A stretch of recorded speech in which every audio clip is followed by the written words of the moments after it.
ನೀವು ನೋಡ್ಬೋದು ಇದರಲ್ಲಿ ನಾವು ಯೂಸ್ ಮಾಡಿರೋದು ಬಂದು ಅಮೆರಿಕನ್ ಡೈಮಂಡ್ ಮತ್ತು ಇಲ್ಲಿ ಲಕ್ಷ್ಮಿ ಇದ್ದಾರೆ. ನಿಜವಾದ ಸಿಂಹದ ಥರನೇ ಕಾಣಿಸುತ್ತೆ ಆ್ಯಂಡ್ ಅದರಲ್ಲಿರೋ ಗ್ಲೋನೆಸ್ ನಿಮ್ಗೆ ಗೊತ್ತಾಗುತ್ತೆ. ಇದರಲ್ಲಿ ವೆಂಕಟೇಶ್ವರ ಸ್ವಾಮಿದ ಅರ್ಧಮುಖ ಮತ್ತು ಪದ್ಮಾವತಿ ದೇವಿದು ಅರ್ಧಮುಖ ಮಾಡಿದ್ದಾರೆ. ಪೇಂಟಿಂಗಲ್ಲೂ ಕೂಡ 24 carrot original gold foil use ಮಾಡಿನೇ ಪೂರ್ತಿ ಪೇಂಟಿಂಗ್ ಮಾಡಿರೋದು. ಕಂಪ್ಲೀಟಾಗಿ ನಾನೇ ಮಾಡಿರೋ ಪೇಂಟಿಂಗು. ಪ್ರೀತಿಯ ವೀಕ್ಷಕರಿಗೆ ನಮಸ್ಕಾರ. ವೀಕ್ಷಕರೇ, ಪೇಂಟಿಂಗ್ ಅಂದಾಕ್ಷಣ ನಾವು ಹಲವಾರು ರೀತಿಯಾದಂಥ ಪೇಂಟಿಂಗ್ಸ್ಗಳನ್ನು ನೋಡಿದ್ವಿ, ದೇಶ ವಿದೇಶಗಳ ಪೇಂಟಿಂಗ್ಸ್ಗಳನ್ನು ನೋಡಿದ್ವಿ. ಆದರೆ ನಮ್ಮ ಇಂಡಿಯನ್ ಕಲ್ಚರ್ನ ರೆಪ್ರೆಸೆಂಟ್ ಮಾಡುವಂತಹ ತಾಂಜಾವೂರ್ ಪೇಂಟಿಂಗ್ ಬಗ್ಗೆ ನಮಗೆ ಮಾಹಿತಿ ಇರೋದೇ ಇಲ್ಲ. ಸೊ ಈ ಒಂದು ವಿಡಿಯೋದಲ್ಲಿ ತಾಂಜಾವೂರ್ ಪೇಂಟಿಂಗ್ಸ್ ಅಂದರೆ ಏನು, ಈ ಒಂದು ಪೇಂಟಿಂಗ್ಸನ್ನು ಯಾವ ಥರ ಮಾಡ್ತಾರೆ ಅನ್ನೋದನ್ನ ಸಂಪೂರ್ಣ ಮಾಹಿತಿ ಈ ಒಂದು ವಿಡಿಯೋದಲ್ಲಿ ನಿಮಗೆ ಸಿಗುತ್ತೆ. ಸೊ ಕೊನೆ ತನಕ ಈ ಒಂದು ವಿಡಿಯೋನ ನೋಡಿ, ಹಾಗೆ ಹೆಚ್ಚಿನ ಸಂಖ್ಯೆಯಲ್ಲಿ ಈ ಒಂದು ವಿಡಿಯೋವನ್ನು ಶೇರ್ ಮಾಡಿ. ವೀಕ್ಷಕರೇ, ಇವರೇ ನೋಡಿ ಕೋದಂಡರಾಮ್ ಅಂತ ಹೇಳಿ ಹಲವಾರು ವರ್ಷಗಳಿಂದ ತಾಂಜಾವೂರ್ ಪೇಂಟಿಂಗ್ಸನ್ನು ಮಾಡ್ಕೊಂಡು ಬರ್ತಾ ಇದ್ದಾರೆ. ಸೊ ಕಲಿಯುವಂಥ ಆಸಕ್ತಿ ಇರುವಂಥ ವಿದ್ಯಾರ್ಥಿಗಳಿಗೂ ಕೂಡ ಇವರು ಟ್ರೈನಿಂಗನ್ನು ಕೊಡ್ತಾ ಇದ್ದಾರೆ. ಸರ್, ಮೊದಲನೇದಾಗಿ ನಿಮಗೆ ನಮಸ್ಕಾರ. ನಮಸ್ಕಾರ ಸರ್, ಈಗ ಈ ತಾಂಜಾವೂರ್ ಪೇಂಟಿಂಗ್ ಅಂದರೆ ಏನು ಸರ್? ಇದು ರಾಜಕಾಲದಿಂದ 1000 ವರ್ಷ ಮುಂಚೆಯಿಂದನೇ ಶುರು ಮಾಡಿದ್ದಾರೆ.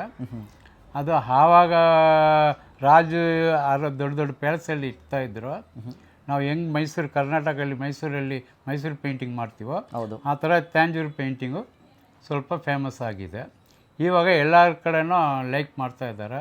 ಆವಾಗೆಲ್ಲ ರಾಜಕಾಲದ ಪ್ಯಾಲೇಸಲ್ಲಿ ಮಾತ್ರ ಇರೋದು. ಈಗ ಎಲ್ಲ ಕಡೆಯೂ ತಾಂಜಾವೂರ್ ಪೇಂಟಿಂಗ್ಸ್ ಬಂದಿದೆ, ಇಂಪ್ರೂವ್ ಮಾಡ್ತಾ ಇದ್ದಾರೆ, ಎಲ್ಲರಿಗೂ ಲೈಕ್ ಮಾಡ್ತಾ ಇದ್ದಾರೆ. ಸರ್, ಈಗ ನಿಮ್ಮ ಹಿಂದೆ ಹಲವಾರು ತಾಂಜಾವೂರ್ ಪೇಂಟಿಂಗ್ಸನ್ನು ನೋಡ್ತಾ ಇದ್ದೀವಿ. ಒಂದಕ್ಕಿಂತ ಒಂದು ಸಿಕ್ಕಾಪಟ್ಟೆ ಡಿಫ್ರೆಂಟ್ ಆಗಿದೆ. ಎಸ್ಪೆಷಲಿ ವೆಂಕಟೇಶ್ವರ ಸ್ವಾಮಿ ಒಂದು ಚಿತ್ರ ಸೇಮ್ ಟು ಸೇಮ್ ತಿರುಪತಿಲಿ ನೋಡ್ದಂಗೆ ಇದೆ. ಅಷ್ಟೊಂದು ಚೆನ್ನಾಗಿ ಮಾಡಿದ್ದೀರಾ. ಸೊ ಇನ್ನೂ ಯಾವ್ಯಾವ ಥರ ಪೇಂಟಿಂಗ್ಸನ್ನು ಮಾಡಿದ್ದೀರಾ ನಮಗೆ ತೋರಿಸ್ಕೊಡ್ತೀರಾ ಸರ್? ನಮ್ಮ 3 ವರ್ಷದಿಂದ ಮಾಡ್ತಾ ಇದ್ದಾರೆ ನಮ್ಮ ಸ್ಟೂಡೆಂಟ್. ಇವರು ಶ್ರೇಯ ಅಂತ ಒಬ್ಬರು, ವಿದ್ಯಾ ಅಂತ ಒಬ್ಬರು. ಇವರೆಲ್ಲ ಕಂಪ್ಲೀಟ್ ಡೀಟೇಲ್ಸ್ ಹೇಳ್ತಾರೆ ಅವರು. ಮೊದಲನೇದಾಗಿ ಲಕ್ಷ್ಮೀ ನರಸಿಂಹ ಸ್ವಾಮಿದು ತಂಜಾವೂರ್ ಪೇಂಟಿಂಗು. ಇದು ಬಂದು ನಮ್ಮ ಟೀಚರ್ ಮಿಸ್ಟರ್ RB ಕೋದಂಡರಾಮ್ ಅವರು ಮಾಡಿರೋದು. ಇದಕ್ಕೆ 24 ಕ್ಯಾರೆಟ್ ಗೋಲ್ಡ್ ಶೀಟ್ಸ್ ಯೂಸ್ ಮಾಡಿ ಪೂರ್ತಿ ಪೇಂಟಿಂಗ್ ಮಾಡಿದ್ದಾರೆ. ಒರಿಜಿನಲ್ ರಾಜಸ್ಥಾನಿ ಗೋಲ್ಡ್ಸ್ ಯೂಸ್ ಮಾಡಿದ್ದಾರೆ ಮತ್ತು ಅಮೆರಿಕನ್ ಡೈಮಂಡ್ಸ್ ಯೂಸ್ ಮಾಡಿದ್ದಾರೆ. ಇದರಲ್ಲಿ ವಿಶೇಷತೆ ಏನಂದರೆ ಫೇಸ್ ಮತ್ತು ಐಸ್. ನೀವು ನೋಡ್ಬೋದು ಆ ಫೇಸ್ ಏನಿದೆ, ಆ ಫೇಸ್ ನಿಮಗೆ ನಿಜವಾದ ಸಿಂಹದ ಥರನೇ ಕಾಣಿಸುತ್ತೆ ಆ್ಯಂಡ್ ಅದರಲ್ಲಿರೋ ಗ್ಲೋನೆಸ್ ನಿಮ್ಗೆ ಗೊತ್ತಾಗುತ್ತೆ. ಆವಾಗಲೇ ನೀವು ನೋಡಿದ್ದು ಲಕ್ಷ್ಮೀ ನರಸಿಂಹ ಸ್ವಾಮಿ ಪೇಂಟಿಂಗು. ಇವಾಗ ನಾವು ತೋರಿಸ್ತಾ ಇರೋದು ಅಷ್ಟಲಕ್ಷ್ಮಿ. ಆವಾಗಲೇ ನೋಡಿದ ಮತ್ತು ಇವಾಗ ನೋಡ್ತಿರೋದಕ್ಕೆ ಡಿಫ್ರೆನ್ಸ್ ಏನಂದರೆ ಫ್ರೇಮ್. ಆವಾಗಲೇ ನೋಡಿದ ಪೇಂಟಿಂಗಲ್ಲಿ ನೀವು ನೋಡ್ಬೋದು ಅದು ಮಣಿ ಫ್ರೇಮ್ ಅಂತ ನಾವು ಹೇಳ್ತೀವಿ ಆ್ಯಂಡ್ ಇದನ್ನು ನಾವು ಚೆಟ್ಟಿನಾಡು ಫ್ರೇಮ್ ಅಂತ ಹೇಳ್ತೀವಿ. ಈ ಪೇಂಟಿಂಗಲ್ಲೂ ಕೂಡ 24 carrot original gold foil use ಮಾಡಿನೇ ಪೂರ್ತಿ ಪೇಂಟಿಂಗ್ ಮಾಡಿರೋದು. ಅದ್ರ ಜೊತೆಗೆ ರಾಜಸ್ಥಾನಿ ಸ್ಟೋನ್ಸ್ ಕೂಡ ನಾವು ಯೂಸ್ ಮಾಡಿದ್ವಿ. ಅದನ್ನು ಸೆಮಿ ಪ್ರೆಷಿಯಸ್ ಸ್ಟೋನ್ಸ್ ಅಂತಲೂ ಹೇಳ್ಬೋದು. ವಿಶೇಷತೆ ಏನಂದರೆ ಇಷ್ಟು ದೊಡ್ಡ ಸ್ಪೇಸಲ್ಲಿ 8 ಪಾರ್ಟ್ಸಾಗಿ ಡಿವೈಡ್ ಮಾಡಿ ಅಷ್ಟು ಚಿಕ್ಕ ಒಂದು ಸ್ಪೇಸಲ್ಲೂ ಕೂಡ ನಾವು ತುಂಬ ಕಸ್ಟಮೈಸ್ಡ್ ಆಗಿ ತುಂಬ ಡೀಟೇಲ್ಡ್ ಆಗಿ ವರ್ಕ್ ಮಾಡಿದ್ದೀವಿ. ಇವಾಗ ಇದು ನೋಡಿ ಸರ್, ಇದು ಬಂದು ಲಕ್ಷ್ಮೀ ವೆಂಕಟೇಶ್ವರ ಸ್ವಾಮಿ ತಿರುಪತಿಯಲ್ಲಿರೋದು. ಫ್ರೇಮ್ ಯೂಸ್ ಮಾಡಿರೋದು ಬಂದು ನಾವು ಮಂಟಪ ಫ್ರೇಮು ಆ್ಯಂಡ್ ಇದ್ರಲ್ಲಿ ನೀವು ನೋಡ್ಬೋದು ಇದರಲ್ಲಿ ನಾವು ಯೂಸ್ ಮಾಡಿರೋದು ಬಂದು ಅಮೆರಿಕನ್ ಡೈಮಂಡ್ ಮತ್ತು ಇಲ್ಲಿ ಲಕ್ಷ್ಮಿ ಇದ್ದಾರೆ. ಇದರಲ್ಲೂ ಕೂಡ ನಾವು 24 ಕ್ಯಾರೆಟ್ ಗೋಲ್ಡ್ ಫಾಯಿಲ್ ಶೀಟ್ಸೇ ಯೂಸ್ ಮಾಡಿರೋದು. ಇದರಲ್ಲಿ ನೀವು ಅಬ್ಸರ್ವ್ ಮಾಡಿದ್ರೆ ಡೀಟೇಲ್ಸ್ ಎಲ್ಲ, ಈ ಡಿಸೈನ್ಸ್ ಎಲ್ಲ ತುಂಬ ಇಂಟ್ರಿಕ್ರೇಟ್ ಆಗಿ ತುಂಬ ಡೀಟೇಲಿಂಗ್ ಕೊಟ್ಟು ಟೈಮ್ ತಗೊಂಡು ಮಾಡಿರೋವಂಥ ಪೇಂಟಿಂಗ್ ಇದು. ಇದೇ ಥರ ಬಂದು ನಮ್ಮ ಗುರುಗಳು ತುಂಬ ಡಿಫ್ರೆಂಟ್ ಪೇಂಟಿಂಗ್ಸ್ ಬಾಲಾಜಿದು ಮಾಡಿದ್ದಾರೆ. ಸೊ ನಾವು ಈ ಥರನೂ ಇದನ್ನು ಕಸ್ಟಮೈಸ್ಡ್ ಆಗು ಕೂಡ ಮಾಡಿಕೊಡ್ಬೋದು ನಿಮಗೆ ತಕ್ಕದ. ಈ ಪೇಂಟಿಂಗ್ ಬಂದು ರಾಮರ್ ಪಟ್ಟಾಭಿಷೇಕದ್ದು. ಇದು ಬಂದು ತಂಜಾವೂರ್ ಪೇಂಟಿಂಗ್ ಸ್ಟೈಲಲ್ಲಿ ಆಯಿಲ್ ಪೇಂಟಿಂಗ್ ಮಾಡಿರೋದು. ಇದರಲ್ಲಿ ನಾವು ರೆಗ್ಯುಲರ್ ತಂಜಾವೂರ್ ಪೇಂಟಿಂಗಲ್ಲಿ ನೀವು ನೋಡಿದ್ರೆ ಸ್ಟೋನ್ಸು ಮತ್ತು ನಾವು ಗೋಲ್ಡ್ ಫಾಯಿಲ್ ಯೂಸ್ ಮಾಡ್ತೀವಿ. ಅದರದ್ದೇ ಇನ್ಸ್ಪಿರೇಷನ್ ತೊಗೊಂಡು ನಾವು ಆಯಿಲ್ ಪೇಂಟಿಂಗಲ್ಲೂ ಸೇಮ್ ಲುಕ್ ಕೊಡ್ತೀವಿ. ಸ್ಟೋನ್ಸ್ ಬಗ್ಗೆ ಬಂದು ಅದೇ ಥರದ ಎಫೆಕ್ಟು ಮತ್ತು ಗೋಲ್ಡ್ ಫಾಯಿಲ್ ಎಲ್ಲೆಲ್ಲ ಯೂಸ್ ಮಾಡ್ತೀವೋ ಕಲರ್ ಮಿಕ್ಸ್ ಮಾಡಿ ಅದೇ ಥರದೊಂದು ಲುಕ್ ಕೊಡೋ ಥರದ್ದೊಂದು ಪೇಂಟಿಂಗ್ ಇದು. ಈ ಪೇಂಟಿಂಗ್ ಬಂದು ನಮ್ಮ ಗುರುಗಳೇ ಮಾಡಿರೋದು. ಇದು ಬಂದು ಕೇರಳ ಮ್ಯೂರಲ್ ಪೇಂಟಿಂಗ್ ಸ್ಟೈಲಲ್ಲಿ ಮಾಡಿರುವಂತಹ ಅರ್ಧನಾರೀಶ್ವರಂದು ಪೇಂಟಿಂಗು. ಈ ಪೇಂಟಿಂಗ್ದು ವಿಶೇಷತೆ ಏನಂದರೆ ನಾವು ಇದರಲ್ಲಿ ಯೂಸ್ ಮಾಡೋ ಒಂದು ಡೆಕೋರೇಷನ್ ಆಗಲಿ ಇದೆಲ್ಲ ಬಂದು ಒಂದು ನೇಚರ್ಗೆ ರಿಲೇಟ್ ಆದಂತಹ ಒಂದು ಇದೇ ಇರುತ್ತೆ. ಮತ್ತು ಇದು ಕ್ಯಾನ್ವಾಸಲ್ಲಿ ಮಾಡಿರೋದ್ರಿಂದ ವಾಷಬಲ್ ಆಗುತ್ತೆ. ಸೊ ಡಸ್ಟ್ ಕೂತ್ಕೊಂಡಾಗ ಒಂಚೂರು ಸೋಪ್ ಹಾಕಿ ಲೈಟಾಗಿ ವಾಶ್ ಮಾಡಿದ್ರೆ ನಿಮಗೆ ತಿರ್ಗಾ ಫುಲ್ ಗ್ಲಾಸಿ ಲುಕ್ ತುಂಬ ಚೆನ್ನಾಗಿ ಬರುತ್ತೆ. ಸರ್, ಇಷ್ಟೊತ್ತರೆಗೂ ನಾವು ನಮ್ಮ ಸರ್ ಮಾಡಿದ್ದ ಪೇಂಟಿಂಗ್ಸ್ನೆಲ್ಲ ತೋರಿಸಿದ್ವಿ ಆ್ಯಂಡ್ ಇವಾಗ ತೋರಿಸ್ತಾ ಇರೋದು ಕಂಪ್ಲೀಟಾಗಿ ನಾನೇ ಮಾಡಿರೋ ಪೇಂಟಿಂಗು ವಿತ್ ಸರ್ ಸಪೋರ್ಟ್. ಇದನ್ನು ಬಂದು ನಾನು 15 ಡೇಸಲ್ಲಿ ಕಂಪ್ಲೀಟ್ ಮಾಡಿದ್ದೀನಿ ಆ್ಯಂಡ್ ಇದನ್ನು ನಾವು ಕೇರಳ ಮ್ಯೂರಲ್ ಪೇಂಟಿಂಗ್ ಅಂತ ಹೇಳ್ತೀವಿ.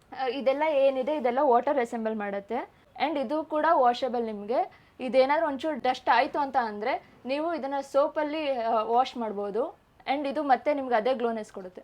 ಇದು ಬಂದು ತಂಜಾವೂರ್ ಪೇಂಟಿಂಗ್ದು ಇನ್ಸ್ಪಿರೇಷನ್ ತಗೊಂಡು ಮಾಡಿರುವಂತಹ ಒಂದು ಆಯಿಲ್ ಪೇಂಟಿಂಗ್. ಇದರಲ್ಲಿ ವೆಂಕಟೇಶ್ವರ ಸ್ವಾಮಿದು ಅರ್ಧಮುಖ ಮತ್ತು ಪದ್ಮಾವತಿ ದೇವಿದು ಅರ್ಧಮುಖ ಮಾಡಿದ್ದಾರೆ. ಇದರಲ್ಲಿ ಯೂಸ್ ಮಾಡಿರೋ ಸ್ಟೋನ್ಸ್ ಎಲ್ಲ ನಮ್ಮದು kundan stones. So inspiration from Thanjavur painting, but ಒಂದು ಸ್ವಲ್ಪ ಡಿಫ್ರೆಂಟ್ ಸ್ಟೈಲ್. ಇದು ಬಂದು ಶಿವ ಪಾರ್ವತಿದು ಪೇಂಟಿಂಗ್. ಅರ್ಧ ಶಿವನ ಮುಖ ಮತ್ತು ಅರ್ಧ ಪಾರ್ವತಿ ದೇವಿದು ಮುಖ ಬರುತ್ತೆ. ಇದು ಸ್ಟಾರ್ಟಿಂಗ್ ಸ್ಕೆಚ್ ಹಿಂಗೆ ಮಾಡೋದು. ಹಿಂಗೆ ಮಾಡಿಬಿಟ್ಟು ಇದಕ್ಕೆ ಹಿಂದೆ ನೀವು ನೋಡಿದ್ರಲ್ವ ಪೇಂಟಿಂಗ್, ಅಷ್ಟುವರೆಗೂ ಪೂರ್ತಿ ಪ್ರಾಸೆಸ್ ಇದೆ. ಸ್ಟಾರ್ಟಿಂಗ್ ಇದು, ಫೈನಲ್ ರಿಸಲ್ಟ್ ಆ ಥರ ಬರುತ್ತೆ. ಈ ಒಂದು ಪೇಂಟಿಂಗ್ ಬಂದು 2.5 feet width by 4 feet height ಒಂದು ಶಿವ ಪಾರ್ವತಿದು complete family Thanjavur style painting ಇದು. ಇದು ಬಂದು ಸ್ಟಾರ್ಟಿಂಗಲ್ಲಿ ಫಸ್ಟ್ ನಾವು ಸ್ಕೆಚ್ ನಾವೇ ಹಾಕ್ಕೊಂಡು ಅದಾದಮೇಲೆ ಕುಂದನ್ ವರ್ಕ್ ಸ್ಟಾರ್ಟ್ ಮಾಡ್ತೀವಿ. ಕುಂದನ್ ವರ್ಕ್ ಆದಮೇಲೆ ನಾವು ಮಕ್ ವರ್ಕ್ ಅಂತ ಅಂದ್ಬಿಟ್ಟು ಮಾಡ್ತೀವಿ. ಅದಾದಮೇಲೆ ಗೋಲ್ಡ್ ಫಾಯಿಲ್ದು ಪ್ರಿಪ್ರೇಷನ್ ಸ್ಟಾರ್ಟ್ ಆಗುತ್ತೆ. ಗೋಲ್ಡ್ ಫಾಯಿಲ್ ಅಂಟಿಸ್ತೀವಿ. ಅದಾದಮೇಲೆ ಪೇಂಟಿಂಗ್ ಎಲ್ಲ ಸ್ಟಾರ್ಟ್ ಮಾಡ್ತೀವಿ. ಪೇಂಟಿಂಗ್ ಎಲ್ಲ ಆದಮೇಲೆ ಇದಕ್ಕೆ ನಾವು ಲಾಸ್ಟ್ ಫೈನಲ್ ಟಚ್ ಆಗಿ ಲೈನ್ಸ್ ಹಾಕ್ತೀವಿ. ಅದಾದಮೇಲೆ ಫ್ರೇಮ್ ಆದಮೇಲೆ ನೀವು ಯಾವಾಗಲೇ ಸ್ಟಾರ್ಟಿಂಗಲ್ಲಿ ನೋಡಿದ ಥರನೇ ಬಾಲಾಜಿದು ಫುಲ್ ಫಿನಿಶಿಂಗ್ ಆಗುತ್ತೆ. ಸರ್, ಇಷ್ಟೊತ್ತವರೆಗೂ ನಿಮ್ಮ ವಿದ್ಯಾರ್ಥಿಗಳು ನೀವು ಮಾಡಿದಂಥ ಪೇಂಟಿಂಗ್ಸ್ ಯಾವ ಥರ ಇದೆ ಅಂತ ತೋರಿಸ್ಕೊಟ್ರು ಸರ್. ಸರ್, ಈಗ ಈ ಒಂದು ತಾಂಜಾವೂರ್ ಪೇಂಟಿಂಗನ್ನು ಯಾವ ಥರ ಮಾಡ್ಬೋದು ಅನ್ನೋದನ್ನು ಸ್ವಲ್ಪ ತೋರಿಸ್ಕೊಡೋದಕ್ಕಾಗುತ್ತಾ? ಆಯ್ತು ಸರ್, ಬಂದು ಸರ್ ತೋರಿಸ್ತೀನಿ. ಇವಾಗ ಈ ಥರ ಬೋರ್ಡ್ ರೆಡಿ ಮಾಡ್ತೀವಿ. 6 mm ಬೋರ್ಡಲ್ಲಿ ಫಸ್ಟು ಮಕ್ ವರ್ಕ್ ಮಾಡ್ತೀವಿ. ಆಮೇಲೆ ಎಂಬ್ರಿ ಹಾಕಿ ಉಜ್ಬಿಟ್ಟು ನೈಸಾಗಿ ಈ ಥರ ಸ್ಕೆಚ್ ಹಾಕ್ತೀವಿ. ಟ್ರೇಸಿಂಗ್ ಸ್ಕೆಚ್ ಹಾಕ್ಬಿಟ್ಟು ಸ್ಟೋನ್ಗಳೆಲ್ಲ ಅಂಟಿಸ್ತೀವಿ. ಸ್ಟೋನ್ ಅಂಟಿಸಿದ ಮೇಲೆ ಮಕ್ ವರ್ಕ್ ಮಾಡ್ತೀವಿ. 3D 2Dನೋ 3Dನೋ ಯಾವ್ದು ಬೇಕಾದ್ರೂ ಮಾಡ್ತೀವಿ. ಮಾಡಿದ ಮೇಲೆ ಗೋಲ್ಡ್ ಅಂಟಿಸ್ತೀವಿ. ಆಮೇಲೆ ಫಿನಿಶಿಂಗ್ ಬಂದು ಕೈಯಲ್ಲಿ ಎಲ್ಲ ಪೇಂಟಿಂಗ್ ಮಾಡ್ತೀವಿ. ಪೇಂಟಲ್ಲಿ ಆಗೋದಕ್ಕೆ ಎಷ್ಟು ದಿನ ಟೈಮ್ ತೊಗೊಳ್ತೀರಾ ಸರ್ ನೀವು? ಆಗುತ್ತೆ, ಇದು 1 ತಿಂಗಳಾಗುತ್ತೆ. ಇಷ್ಟು ದೊಡ್ಡದು. ನೋಡಿದ್ರಲ್ಲ ವೀಕ್ಷಕರೇ, ನಮ್ಮ ಕೋದಂಡರಾಮ್ ಸರ್ ಅವರು ಮಾಡಿರುವಂತಹ ತಾಂಜಾವೂರ್ ಪೇಂಟಿಂಗ್ಸ್ ಯಾವ ಥರ ಇದೆ ಅಂತ. ಸೊ ಈ ಒಂದು ಪೇಂಟಿಂಗನ್ನು ನೀವು ಕೂಡ ಕಲಿಬೇಕು ಎನ್ನುವಂಥ ಇಂಟ್ರೆಸ್ಟ್ ನಿಮಗಿದ್ರೆ ಇವರ ಒಂದು ತರಗತಿಗಳಿಗೆ ನೀವು ಕೂಡ ಜಾಯ್ನ್ ಆಗ್ಬೋದು. ಹಾಗೆ ಇವರು ಬಿಡಿಸಿರುವಂಥ ತಾಂಜಾವೂರ್ ಪೇಂಟಿಂಗ್ಸನ್ನು ಕೂಡ ನೀವು ಕೊಂಡ್ಕೊಳ್ಳುವಂಥ ಅವಕಾಶ ನಿಮಗಿದೆ. ಸೊ ಹೆಚ್ಚಿನ ಮಾಹಿತಿಗಾಗಿ ಸ್ಕ್ರೀನ್ ಮೇಲೆ ಬರ್ತಾ ಇರುವಂಥ ನಂಬರ್ಗೆ ಈ ಕೂಡಲೇ ಕರೆ ಮಾಡಿ ಮಾಹಿತಿಯನ್ನು ಪಡೆದುಕೊಳ್ಳಿ. ಹಾಗೆ ಇವರ ಒಂದು ತರಗತಿಗಳಿಗೆ ನೀವು ಜಾಯ್ನ್ ಆಗಬೇಕು ಅಂತ ಇದ್ದರೆ Srirampura Nagappa block near by Ankala Parameshwari ದೇವಸ್ಥಾನದ ಹತ್ರ ಇವರ ತರಗತಿಗಳು ನಡೀತವೆ. ಅಲ್ಲಿಗೆ ಬಂದು ಜಾಯ್ನನ್ನು ಆಗ್ಬೋದು.